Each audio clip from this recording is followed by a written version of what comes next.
Pagi itu, Rendra Pramudia memandang refleksi dirinya di cermin kamar kos sempitnya di Cempaka Putih.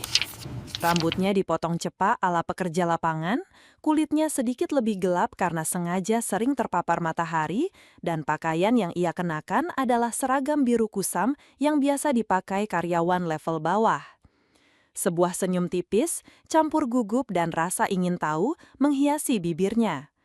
Ini hari pertamanya sebagai Bima Nugraha, seorang karyawan magang baru di PT Cahaya Nusantara, sebuah anak perusahaan yang bergerak di bidang logistik, salah satu dari sekian banyak perusahaan di bawah payung besar Pramudia Group yang ia pimpin. Rendra, 32 tahun, adalah CEO dari kerajaan bisnis yang dibangun kakek dan ayahnya. Ia memiliki segalanya, kekayaan tak terhingga, koneksi kelas atas, dan reputasi yang tak terbantahkan di dunia korporat. Namun, di balik semua itu, ada kekosongan yang menganga. Hubungan asmaranya selalu berujung pada kecewaan. Wanita-wanita yang mendekat seolah melihatnya sebagai sebuah aset, bukan seorang manusia. Ia mendambakan cinta yang tulus, yang melihat hatinya, bukan isi dompetnya. Ide gila ini muncul setelah ia merasa muak dengan drama percintaan elit.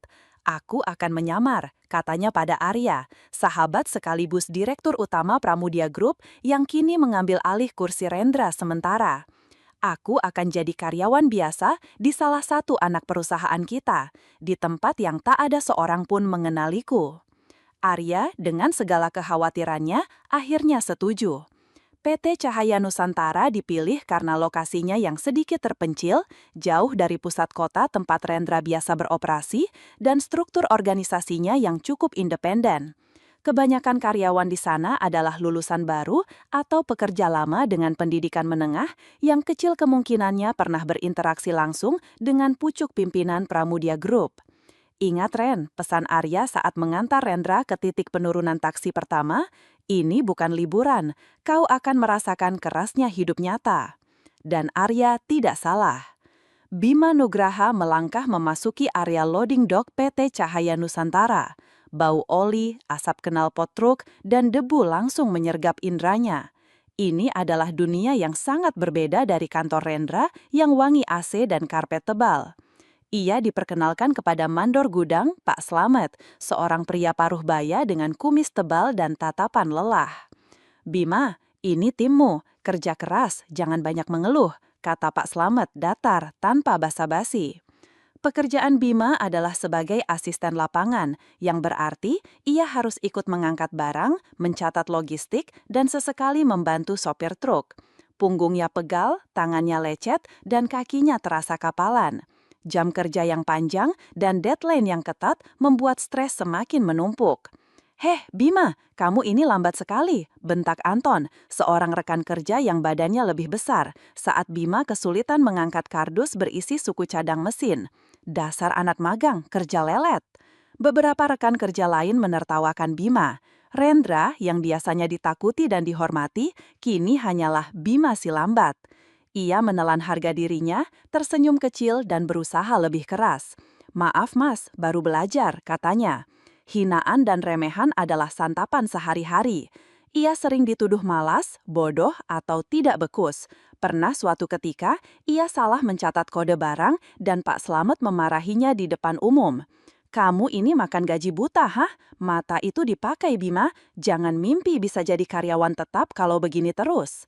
Bima hanya menunduk, menerima semua cercaan. Ini adalah bagian dari ujian yang ia cari. Ia harus membuktikan pada dirinya sendiri bahwa ia bisa bertahan, dan lebih dari itu, ia harus mencari tahu apakah ada seseorang yang bisa melihat melampaui status dan kekurangannya.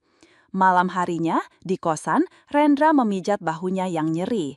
Ia membuka ponsel jadulnya dan melihat notifikasi grup chat karyawan. Besok lembur sampai malam, siap-siap badan remuk. Rendro tersenyum miris. Hidupnya dulu hanya diisi jadwal rapat direksi dan gala dinner. Sekarang, ia harus berhadapan dengan lembur tanpa bayaran yang jelas. Di tengah semua kepedihan dan hinaan itu, ada satu cahaya. Namanya Ayu Lestari. Usianya 29 tahun dan dia adalah staf administrasi di gudang yang sama. Ayu tidak seperti kebanyakan wanita yang Rendra kenal. Ia sederhana, rambutnya selalu diikat ekor kuda, dan wajahnya tanpa polesan make up berlebihan. Matanya memancarkan kehangatan dan ketulusan meski sesekali ia terlihat lelah. Ayu adalah satu-satunya orang yang tidak pernah meremehkan Bima. Saat Anton atau yang lain membentak Bima, Ayu seringkali memandang dengan prihatin. Kadang, ia mendekati Bima yang sedang termenung sendiri saat istirahat. "Mas Bima nggak apa-apa?" tanyanya suatu siang saat Bima baru saja dimarahi Pak Slamet. "Pak Slamet memang begitu kalau lagi capek, jangan diambil hati." Bima menatapnya, terkejut dengan kebaikan yang tak terduga. "Nggak apa-apa Mbak Ayu, saya memang masih bodoh." "Bukan bodoh," kata Ayu lembut. "Mungkin belum terbiasa, nanti juga lancar, semua orang butuh waktu." Kata-kata sederhana itu sangat berarti bagi Bima. Di tengah semua pandangan meremehkan, Ayu melihat potensi, melihat sisi manusiawinya. Sejak saat itu, Bima mulai mencari cara untuk berinteraksi dengan Ayu. Ia sering berpura-pura butuh bantuan administrasi atau sekedar bertanya tentang sistem pencatatan barang. Ayu selalu sabar menjelaskan. Dari obrolan kecil itu, Bima belajar banyak tentang Ayu.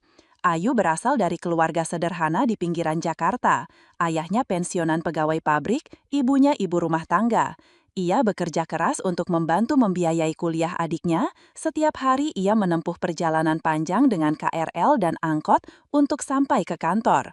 Ia suka membaca novel roman di sela-sela pekerjaannya dan punya mimpi kecil membuka toko buku bekas suatu saat nanti. Bima, si kurir miskin, mendengarkan dengan seksama. Ia terpesona oleh ketangguhan dan kesederhanaan Ayu. Ia terbiasa melihat wanita-wanita yang mengejar kemewahan, tetapi Ayu justru mengejar impian sederhana dengan kerja keras. Ayu sering membawa bekal makan siang dari rumah, nasi dengan laluk tempe orek atau tumis kangkung. Ia pernah menawari Bima, melihat bekal Bima yang hanya nasi bungkus dengan mie instan.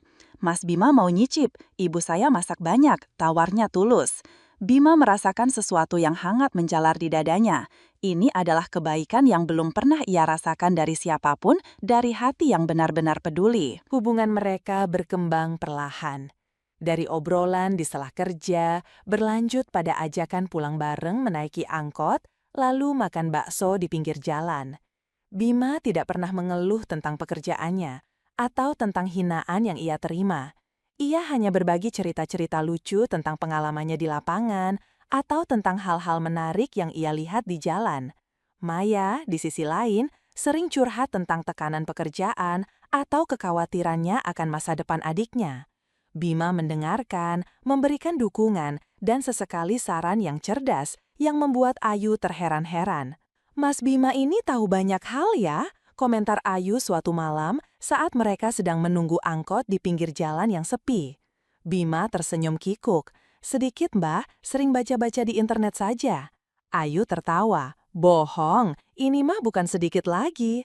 Rasa bersalah terus menghantuinya. Ia tahu ia harus mengungkapkan identitas aslinya, tetapi ia takut. Takut kehilangan pandangan tulus di mata Ayu. Takut keajaiban yang ia rasakan akan hancur begitu statusnya terungkap. Puncak dari semua remehan terjadi saat gathering tahunan perusahaan. Rendra, sebagai Bima, ditugaskan menjadi panitia. Saat pembagian hadiah undian, salah satu rekan kerja, Dino, yang sering meremehkannya, mencibir. "Lihat, Bima itu cuma bisa jadi panitia door prize," kata Dino pada teman-temannya sambil tertawa. "Mana mungkin dia dapat hadiah besar, orang nasibnya aja gitu-gitu aja." Bima mendengar itu. Ia ingin membalas, ingin membungkam semua orang, tapi ia menahan diri. Namun, Ayu yang mendengarnya tiba-tiba menghampiri Dino. "Mas Dino, kenapa bicara begitu?" kata Ayu, suaranya tegas tapi lembut. "Mas Bima itu kerja keras, nggak seharusnya Mas Dino meremehkan orang lain." Dino terkejut. "Loh, Yu, kamu belain si Bima? Ngapain? Dia cuma anak magang nggak jelas kok." "Dia bukan nggak jelas," kata Ayu, matanya menatap Dino tajam. "Setidaknya, dia tidak pernah meremehkan orang lain. Itu lebih berharga daripada jabatan apapun." Rendra yang berdiri tak jauh dari sana terpaku. Ia melihat Ayu membela dirinya, tanpa peduli risiko atau cibiran dari rekan kerja lain. Di mata Ayu, ia adalah Bima, seorang yang pantas dihormati. Di saat itulah Rendra tahu dialah wanita yang selama ini ia cari. Beberapa hari kemudian, Rendra menerima kabar dari Arya. Ada inspeksi mendadak dari Pramudia Group ke PT Cahaya Nusantara dalam waktu dekat. Ini adalah kesempatan terbaiknya. Malam itu, Bima mengajak Ayu makan malam di warung sate langganan mereka. Ayu, kata Bima, memegang tangan Ayu yang diletakkan di meja. Ada yang harus aku ceritakan padamu. Ayu menatapnya. Ada apa, Mas Bima? Kamu kelihatan gelisah. Bima menarik nafas dalam. Aku bukan Bima Nugraha. Nama asliku Rendra Pramudia. Ayu mengerutkan kening. Rendra Pramudia yang pemilik Pramudia Group? Suaranya sedikit bergetar, raut wajahnya berubah, antara tidak percaya dan kebingungan. Bima mengangguk. Dia menceritakan semuanya, tentang rasa lelahnya pada kekayaan, keinginannya untuk menemukan cinta sejati, dan bagaimana dia memilih menyamar di anak perusahaannya sendiri. Dia menceritakan detail kamar kos, tantangan menjadi kurir, hinaan yang ia terima, dan bagaimana ia menemukan ketulusan Ayu. Aku tahu ini mungkin terdengar gila, Yu, kata Rendra, matanya menatap Ayu penuh harap. Aku tahu aku salah karena menyembunyikannya darimu. Tapi percayalah, Yu, semua yang aku rasakan padamu itu nyata. Kamu satu-satunya orang yang melihatku sebagai manusia biasa, bukan Rendra Pramudia. Ayu terdiam lama, wajahnya memerah, lalu pucat, lalu kembali memerah. Ada kemarahan, keterkejutan, dan mungkin sedikit kebingungan di matanya. Jadi, semua ini sandiwara. Kamu mempermainkan kami semua. Tidak, Ayu. Rendra meraih tangannya lagi. Kali ini tak dilepaskan Ayu. Aku tidak mempermainkan siapa-siapa. Aku hanya mencari kebenaran, dan aku menemukannya padamu. Kamu adalah satu-satunya yang memperlakukanku dengan hormat, yang melihatku tanpa embel-embel. Ayu menarik nafas panjang, mencoba memproses informasi yang begitu besar. Aku tidak tahu harus berkata apa. Aku tahu ini sulit, kata Rendra lembut. Tapi, bisakah kamu percaya padaku? Bisakah kamu melihat bahwa aku mencintaimu bukan karena aku Rendra Pramudia, tapi karena kamu Ayu Lestari? Ayu menatapnya. Perlahan, di tengah kebingungan dan keterkejutan, ada sesuatu yang muncul di matanya. Sebuah pemahaman. Dia ingat semua kebaikan Bima, semua dukungan yang Bima berikan, semua tawa dan obrolan tulus mereka. Aku benci kamu berbohong, Rendra, kata Ayu, air mata mulai mengalir. Tapi aku tidak bisa bohong. Kalau aku juga menyukaimu, Bima, kamu yang sederhana, yang suka makan sate di pinggir jalan ini. Rendra tersenyum lega. Air mata ikut menetes dari matanya. Kalau begitu, izinkan aku membuktikan padamu bahwa Bima dan Rendra adalah orang yang sama, bahwa hatiku padamu tidak akan berubah. Ayu mengangguk pelan, senyum tipis terukir di bibirnya. Keesokan harinya, seluruh karyawan PT Cahaya Nusantara berkumpul di aula. Mereka diberitahu bahwa ada inspeksi mendadak dari kantor pusat. Suasana tegang. Pak Slamet, Anton, Dino, dan semua yang pernah meremehkan Bima berdiri paling depan, berusaha terlihat sibuk. Seorang pria tegap yang tidak lain adalah Arya masuk ke dalam ruangan. Di sampingnya, seorang pria lain berjalan. Pria itu mengenakan setelan jas mahal yang rapi, rambutnya tersisir rapi, dan wajahnya bersih. Semua orang terdiam. "Selamat pagi," kata Arya, suaranya berwibawa. "Saya Arya, Direktur Utama Pramudia Group. Hari ini kami datang untuk meninjau langsung operasional PT Cahaya Nusantara." Pak Slamet berbinar. "Selamat datang Pak Arya, kami siap menerima kunjungan." "Saya tidak datang sendiri," lanjut Arya, menoleh ke pria di sampingnya. "Saya datang bersama pimpinan utama kita, Bapak Rendra Pramudia." Seketika bisik-bisik memenuhi ruangan, mata semua orang melebar. Rendra Pramudia di sini? Semua mata mencari-cari sosok Rendra Pramudia yang legendaris, yang biasanya hanya terlihat di majalah bisnis atau televisi. "Ada yang ingin Bapak sampaikan, Rendra?" tanya Arya, menoleh ke arah pria yang berdiri di sampingnya. Pria itu melangkah maju. Matanya menyapu setiap wajah di ruangan itu, berhenti sejenak pada Pak Slamet, Anton, dan Dino. Kemudian, tatapannya berhenti pada Ayu, yang berdiri di barisan paling belakang, wajahnya pucat pasi. Selamat pagi teman-teman, suara pria itu terdengar jelas di seluruh ruangan. Suara itu yang begitu familiar bagi Ayu membuat kakinya lemas. Saya Rendra Pramudia. Dia mengambil jeda, lalu melanjutkan dengan senyum tipis yang penuh makna. Atau kalian mungkin lebih mengenalku sebagai Bima Nugraha. Seisi ruangan hening, hening yang mencekam, lalu kegaduhan pecah. Bima, mustahil. Bima itu CEO kita. Anton, Dino, dan Pak Slamet, wajah mereka pucat pasi, seperti melihat hantu. Mereka mundur beberapa langkah, mata mereka tak percaya. Rendra memandang mereka satu persatu. Ya, saya Bima, karyawan magang yang kalian sebut lambat, bodoh, dan tidak jelas, yang sering kalian marahi dan remehkan. Pak Slamet menunduk, tak berani menatap mata Rendra.